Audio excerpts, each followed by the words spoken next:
You got to be one of three people that someone could say, you changed my life. That's success to me. It's not money. It's not the cool big old check that says I got millions and millions, which by God's grace I did. It's not my stuff. It's not my house I paid for in cash by God's grace. It's not my Maserati. It's not.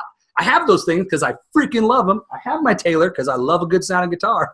But success to me is not that. Success to me is when you can change someone's life, because life is so short and we don't know when we're going to die, man.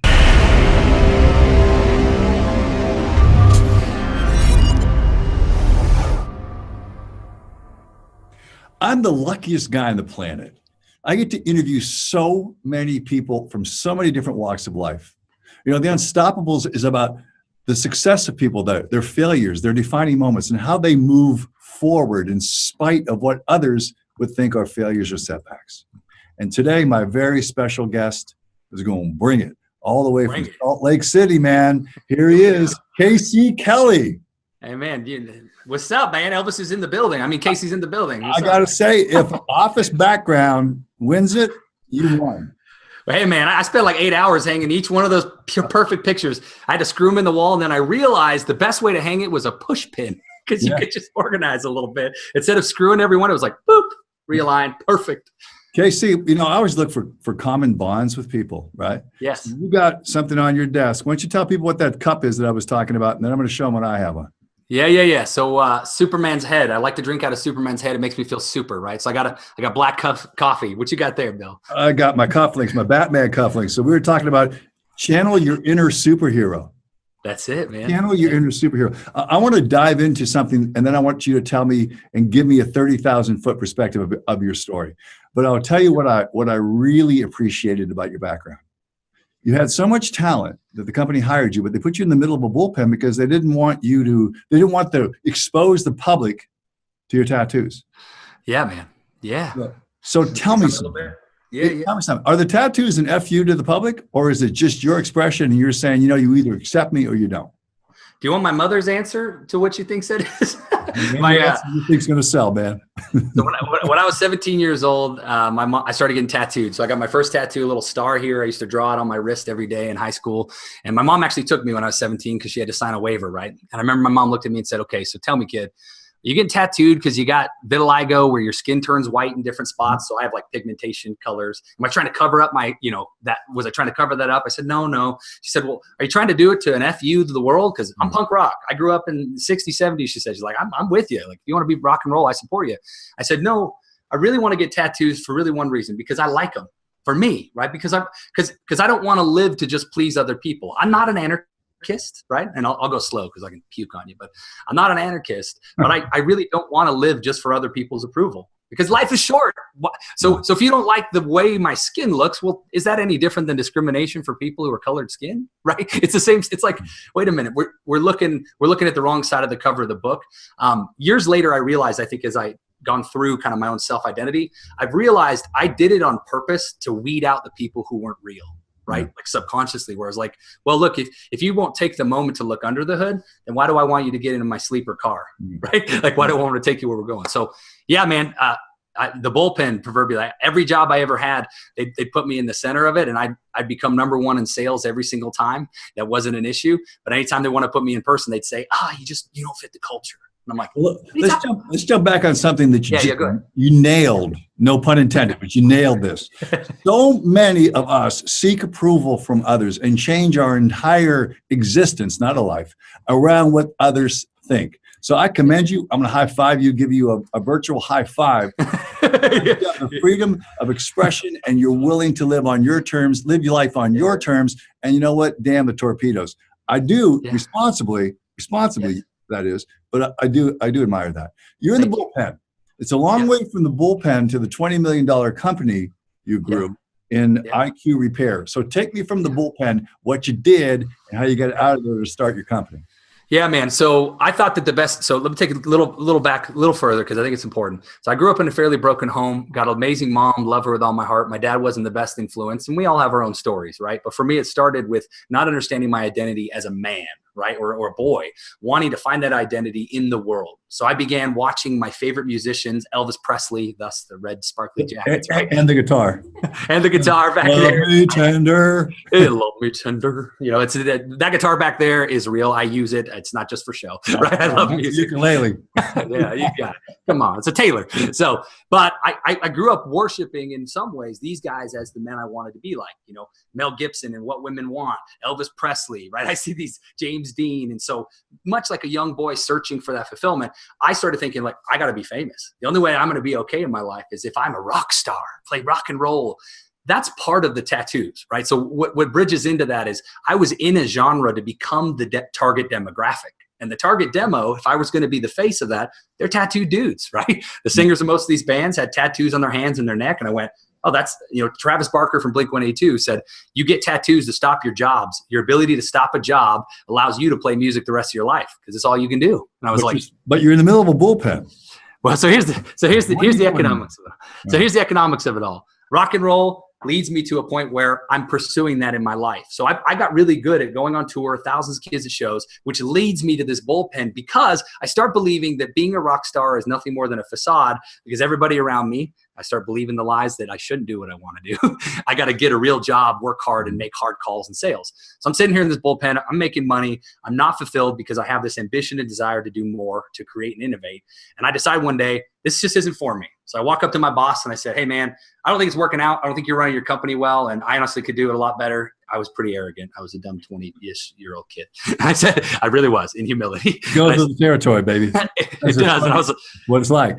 Some of us are still trying to overcome that. But go ahead. I am every day, right? And I walked up all proud and I was like, you're doing it wrong. You're doing it wrong. He's like, hey, I appreciate that, but I'm the boss and you're fired. And I was like, high five. I was actually looking forward to peacing out, dude. So I left my job, but then I realized in the state of Utah, that is a fairly conservative state, right? I am a Christian. You just realized that, huh? After all these years, man. But I am quite conservative, but long story short, in my life, I couldn't get a job. So I thought I'd be just fine. Like I just leave and I'd be like, oh, I'm gonna start my own thing on the side. I'll just get another job that allows me to supplement it. But I literally went to 40 different job interviews and every one of them said the same thing. Casey, you don't fit our culture.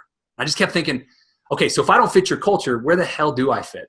I think it's on tour, but I can't do that because that's irresponsibility when today I need to be a husband and a father. And those are some of the changes in my life that were happening. And I wanted to be committed to my local church and not just live on the road, right? And be famous for me. I wanted to make Jesus famous. And so there's war between the man who wants to be responsible and mature and has to grow up and be a man, and the boy who lives in me that says, smoke the cigarettes and get in the truck and go on the road. Right? There's that dichotomy. So from the bullpen to my $20 million company, it was kind of I stumbled into it, right? Like any good kind of entrepreneur.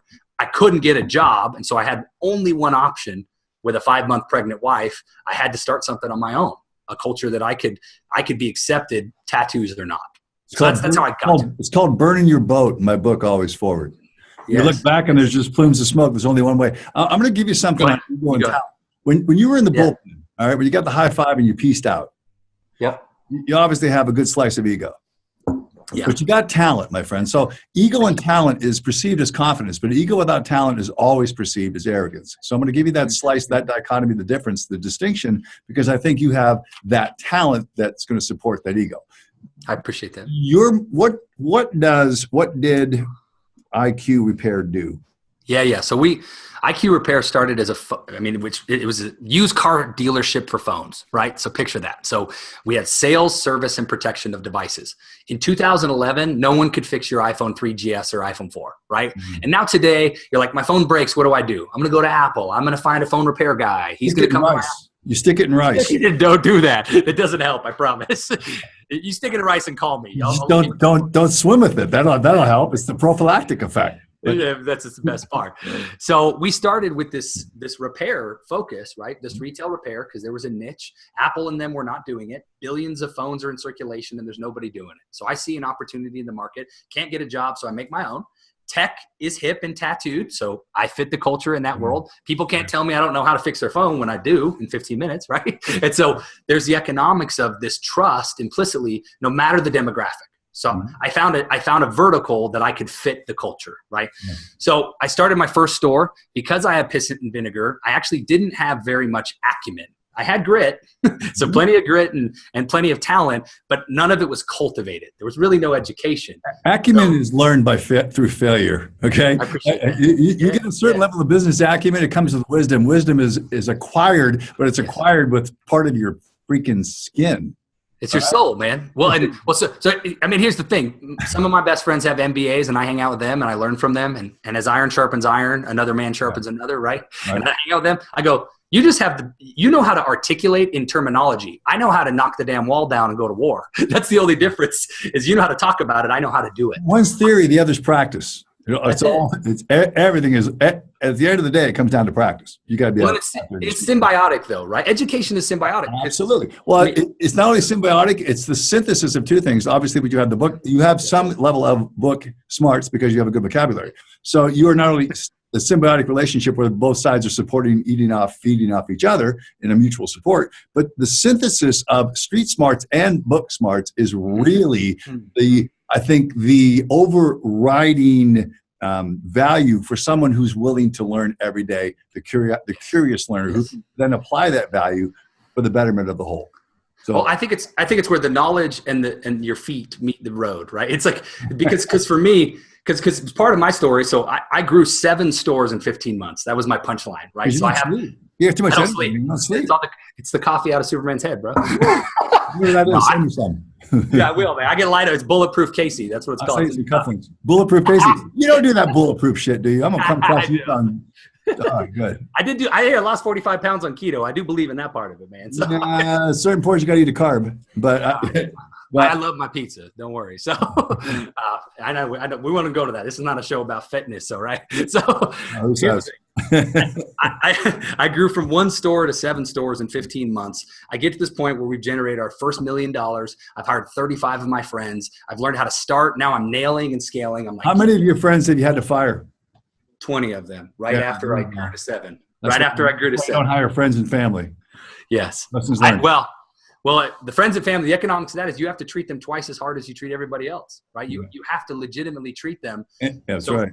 So others rally around them. And be willing not to be, you got to give up the Thanksgiving invitation because you're probably not going to get invited. So start, nail, and scale. You fired 15. There you go. 20. Yeah. I had to let go of 20 people. Stop counting after 10. Yeah, you're good. The main reason why we had to let the people go is because I had overgrown. So a hard lesson about nailing it properly. The 1 store to 7 was great. I'm a killer grower, right? But was I good at building a foundation? I learned the hard lesson. No, I was not.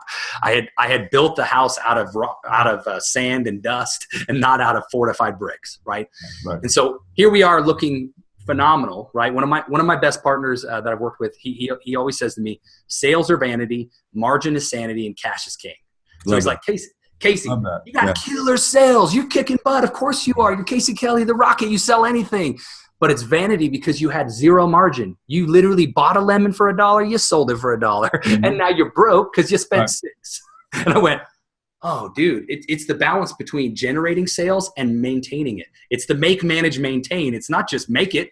It's how – go ahead. I'm thinking something, but you actually were on – I'm thinking you'd be great on TV. But you actually were on TV. Tell me about your fame on television, Elvis. Yeah, man. I applied to Shark Tank. I'll give you the bridge version, which is if I got one. But you don't have a bridge version. You're all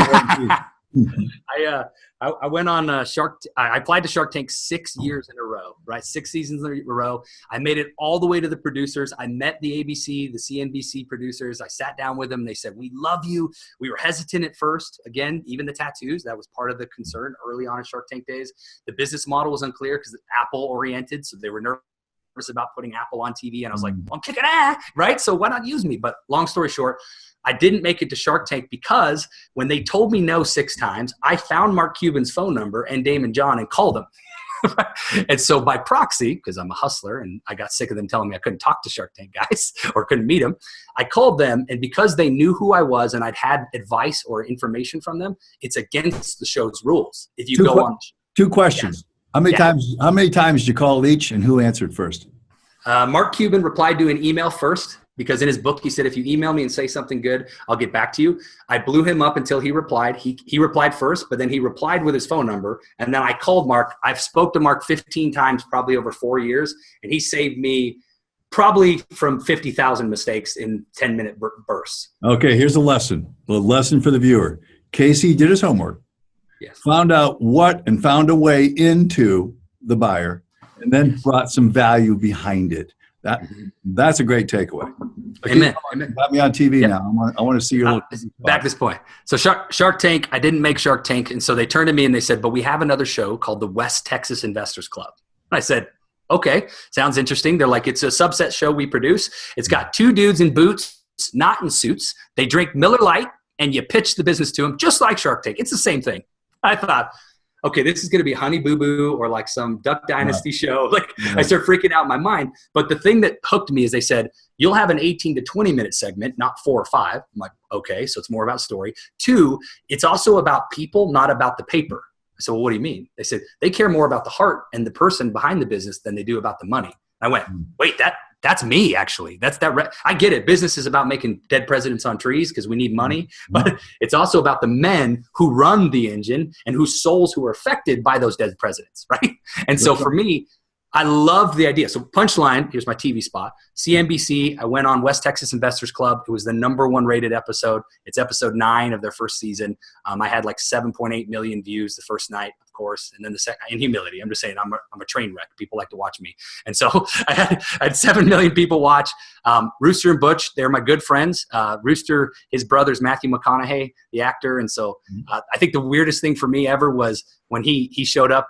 We were having dinner a couple months later, and he showed up and he's like, yo, man, my brother Matthew won't shut the hell up about you. And I'm like, wait, Matthew? Wait, who are we talking about? I don't know your brother. He's like, you know Matthew McConaughey. I'm like, Matthew McConaughey? What are you talking about? Like, Matthew McConaughey's talking about me? He's like, yeah, man, he thought you were so honorable and you did a good job. And I'm like, he's like, then damn Duval won't shut up. I'm like, Duval? He's like, yeah, Robert Duvall, you know that some bitch out there in Texas? And I'm like, Robert Duvall, like the Godfather? Like, hold on for 5 seconds. Like, these humans are watching my dumb show that I'm on with you guys, talking about how they like my heart. I'm like, well, cool, man. If they like me, I like them. Like, well, you have a genuine air. You've got a lot of passion. I think you have a lot of passion. I think you have a really, really good way of approaching life. And I'm just getting a feel from that from distance, but I think you do. So I'm going to get back on the business side because I'll talk about personal stuff for the next 4 days. But we could really digress. You and I could really digress. I don't think you're a train wreck. I think you're highly entertaining. And I think you also have a lot of value to give. I got to siphon some of it off right now, okay? No, you're good. We can laser. Go ahead. You've got 7 pillars of business that you talk about that transforms ideas for thriving companies into what you said, dead presidents on trees, right? So you're done with we're done with the iQue. Now, what do you do now? And tell me what those 7 pillars are. Yeah, so I scaled iQue. I sold the company recently, super awesome, to a large organization. I'm still on to help them grow, which is awesome. Right. They kept me on. But today, I've distilled all the lessons. You know, I took about 3 minutes to actually distill these. Instead of taking years off to think about it, I was like, 3 minutes, this is what it is. Boom, let's go to war. That's how I am. So even friends are giving me crap. They're like, don't you need time to process what happened? I'm like, no, I've been in it. What do you mean? I've already processed. I know what we're doing. I know what's good. So here's the punchline. Go ahead, Bill. No. Hey, I want your punchline. You're good. 7 pillars of business or success. Forget just being entrepreneurial. Like if you work in a company, which is probably everyone who watches this in some way, right? You have to master these 7 pillars. I believe they are these 7 pillars: people, processes, systems, networks, know-how, resources, and agreements. Now, those may all be 7 big words. I break that down. If you check out my Rocketpreneur website, I give you a 7-pillar, 10-page brochure. You can read each one and what it means. Okay, we're at that point. Where can we find you then? No, bring me to. Yeah, so Rocketpreneur, it is spelled wrong because I'm weird and I spelled it wrong and now we're in it. So 2 years later. So how'd you spell it? It's Rocket, Rocket, Preneur, Prenuer. Rocket. I spelled it like it sounds because it just made more sense to me. Rocketpreneur. Then you're on your way to much more of this, but how would you define success? Success to me is when you actually become one of 3 people in someone's lives that matter. That's real to me, right? My friend Ed Milet said that to me. He said, look, you got to be one of 3 people that someone could say, you changed my life. That's success to me. It's not money. It's not the cool big old check that says I got millions and millions, which by God's grace I did. It's not my stuff. It's not my house I paid for in cash by God's grace. It's not my Maserati. It's not. I have those things because I freaking love them. I have my Taylor because I love a good sounding guitar. But success to me is not that. Success to me is when you can change someone's life because life is so short and we don't know when we're going to die, man. And I'd rather pour my life out and say, that dude changed my life. That's what I want people to say. Is the Maserati the color of your jacket? It's silver. I'd love the red one if I could get it. Sold out, man. I'll go wrap it. I'll wrap it in glitter. Casey, what do you consider your biggest failure and what did you learn from it? My biggest failure, I think, was overcommitting to growth without counting the cost. I do that in every area of my life, period. I've learned that is my greatest weakness because I am the first to say yes and the first to jump out of the damn plane. Right. And I'm like, all right, let's go. And then I realize there is no backpack that has a parachute on my back halfway down, but I build a bridge on the way down. And I'm like, you got some metaphors, my friend. You got some great metaphors. I can see you build that bridge halfway down. That would be something that would be on Shark Tank. How to build a bridge when your parachute doesn't open. For sure. In this climb, and you're making a meteoric climb, what would you say was your defining moment? That thing that just pushed you from where you were, right, in the middle of a bullpen, to where you are now? Believe it or not, this sounds crazy maybe, but I think it was fear, believe it or not. Mm-hmm. The fear of failure. Me feeling like if I didn't provide for my family, if I wasn't the man that I resolutely committed to be 10 years ago when I became a Christian, right? To be different, that I wanted my life to be different. I fear that still, actually. I think fear for me it's a tool and a catalyst. I don't live in that fear like, oh no, but I go, hey, fear, you're real. I'm going to use you. And so that's what I'd say. How up close and personal, because I think that's a great point. You said you came from a fractured family, and I think some of the great ones, present company included, did as well. And it's the fracture I look for in most of my salespeople, because if I find the fracture, I'm going to be able to find a way to work with you. Because I think you have to have that up close and personal look at fear to know what it is you don't want, to know where you're not going, and that means back, and to really keep moving as a part of a catapult to go forward. So how do you manage your fear today? Is it through faith, or how do you go forward? Yeah. So the two big things for me is I care very much about making faith foundational, not just in my life, but in others. As a person of faith who loves Jesus resolutely, and I want to make him famous, I want to use my gifts, which are great in humility, right? Lots of zeal. The gifts he's given me to help others' lives. I have to turn to faith. I have my Bible here on the table, and I won't show you everything, but I've got my Bible here, and I've got I'll show you. I got markings upon markings, if you can see it, because it's so real to me. And I was reading this verse like every single day. It says the Lord's word is like silver refined over time with clay, and he purifies you over and over again. That go to his word. But the crazy thing about this is that the Lord will keep and protect you and make you safe despite fear. That's literally open, and I didn't even mean to have it there. But so for me, there are three practical tips I tell people. If you want to know what you should do with your life or how to work through the fear and all those things, the three practical tips are: first, you have to go to prayer. You got to go to God and say, hey, God, what's up? Pray. I talk to God just like I'm talking to you. Jesus, shiz is hard. F word. I'm angry. My heart's crushed. I'm burdened. Second practical step. You got to go to the word. You got to go to, well, what did God say? Right? Where is it written? Where is wisdom? That's my belief. And then the third is others, right? Spot check against accountability, saying, hey, Bill, what do you think of my life? I just decided to buy a Maserati in silver. Do you think the whole church is going to hate me because I spent my money, even though I gave a bunch away? They're going to say you sold out because you didn't buy it in red. What other sources do you learn from? What other books do you read? So I listened to 100 audio books last year in humility. I say that. Business books, life books. I'm a 3-time speed kind of guy on Audible, as you can imagine. And so I worked up to that. So pretty much any business book, New York Times bestseller, etc. I try to get it on download. I set a goal of about 2 books a week to listen to. That's between 3 to 6 hours. The only way in hell that happens is at 6 a.m. I get up and I hit play. I get up. It's the only way. That's how you start your day. Mm-hmm. This is impossible to do. It's almost like cutting off a limb, but I'm going to give it to you because I had 7 secrets of sales in my first book, Always Forward. And people would ask me invariably in the 88 interviews that I did, if you're going to just pick one, I'm like, I just can't pick one. But if you're going to give me one pillar, one essential pillar, it doesn't mean the other ones are less than, but that one sacred pillar for you of the 7 pillars of business, what would it be? People. It's easy for me to answer. People. It's the first one. That pecking order I gave you is pretty much important almost if you were to go down that list. But people is first and number one, because I believe if you can, to your point, you find the fracture in any human and then you're able to seal the fracture with some even adhesive, if it's not perfect. Yeah. You can have a firm foundation to build upon. And if you can create mastery, autonomy, and purpose within the hearts of people and draw that out, you can have anything. People built the world. I mean, God made humans in his image.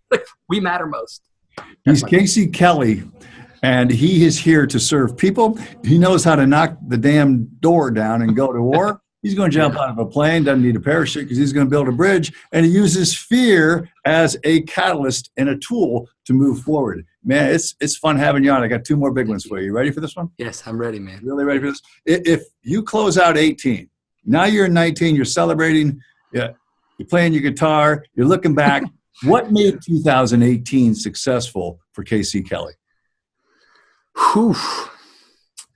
I think that I learned the balance of discipline in my life. In 2018, my greatest goal is to learn to become more disciplined so that I'm not just a light rain, but I'm a tsunami in my life. I'd like to learn the power of focus. And so that would be it for me, let's say on a broad scale. If I were speaking financially, I've made a couple millions by God's grace. I know that's not enough to retire. So by the time I turn 35, I'd like to have 5 to 10 million in the bank so I can buy the jet and do what I want. I can pay for the jets, right? Okay. So on that road, what's next? What's next for you on that road? How do you keep scaling? I know that as I bless others, I will be blessed. The Bible says he who refreshes others will he himself be refreshed. So stuff like this, Bill, me with you, talking to people, trying to just be real and authentic, like you said, like be that guy for real in my life because that's what I want to be. Money will come. It's a byproduct. So what's next for me? I'm just going to keep pouring myself out till I either don't have anything left and I die, which would be a blessing because I'll go see Jesus, or the success continues to come. Very specifically, I'm going to continue to build programs, training courses to help people through those 7 pillars. I'm going to help them with the faith foundation, how to even have faith. So if you're not a person of faith, what does that look like? If you are a person of faith, what are those habits? I read my Bible, I pray, I have these habits daily. How can I help you with that? 2 cool things I'm super stoked about. I have a book in the works that I'm excited about to tell the crazy story of my life so people can see just the story. Whoa, you broken home to this, you wanted to go to Harvard. You left to take care of your mom instead of going to Harvard. But you came out on the other side just like a Harvard graduate. And you're on your way to do the executive MBA still. You're still going to go to Harvard. Wow, how do you still tie it all? Anyway, puke, puke, puke. There's a little plug. But 2.0 is going to become, I have a record. So I have an album about my life that ties that music back in with the book that I'm pulling together to provide back to people. Now, again, it's not just plug, but I want people to be able to go, I read about it. I heard about it. I saw him. I felt this. I wanted to do what he does, but because he's a hurricane, I don't know how, but because Casey loves me, he's found a methodology to teach me. You know what you are? You're a confluence of energy, passion, and purpose. And you have much to do, and you are the right messenger for this vital message. I appreciate that. Man, I enjoy talking to you. I got one more takeaway for you, though. Go ahead. Your young, tender age is going to be a tough one for you, okay, Elvis? But we're going to have to get there. So if you were to write that paragraph, you're gone now. You live to 150 years old. You've written 20 books. You've got 8 Maseratis in the garage, maybe even a Ferrari. One of them's red. Ferrari. What would you write in that one paragraph for people to learn from, to grow from, that your lessons so they can take and make a better way in this world? Life is but a breath. And if we are people who believe that we're nothing more than dust and we're going to return to that dust, we should live in humility so that we can bless others and really gain eternal treasure in the next life, right? This is the message of the gospel at the end of the day. And I would write in there that, like I said, success is not about the dead presidents on the trees. It's not about the cars. It's not about the stuff. It is a resource and a tool that gives you joy while in this very temporary state. But if you truly want to attain success, die some more to yourself and give to somebody else. Bless somebody else's life because you're going to freaking get more. And this isn't just value for value. So that's my punchline. It's not like, hey, yeah, give value, get value. It's like change lives. Not a punchline. It's a great way of life. It is. It's a great way of life. Casey Kelly, you were fantastic on the Unstoppables. And if you've enjoyed KC, and I know you have, and more guests, I can't say like KC because he's unique in his own different way, and I love him. But you've got to subscribe to the Wooditch Network. Now's the time. There is no time like the present, right, Casey? And that's it. Got to subscribe to the Wooditch, WOODITCH Network.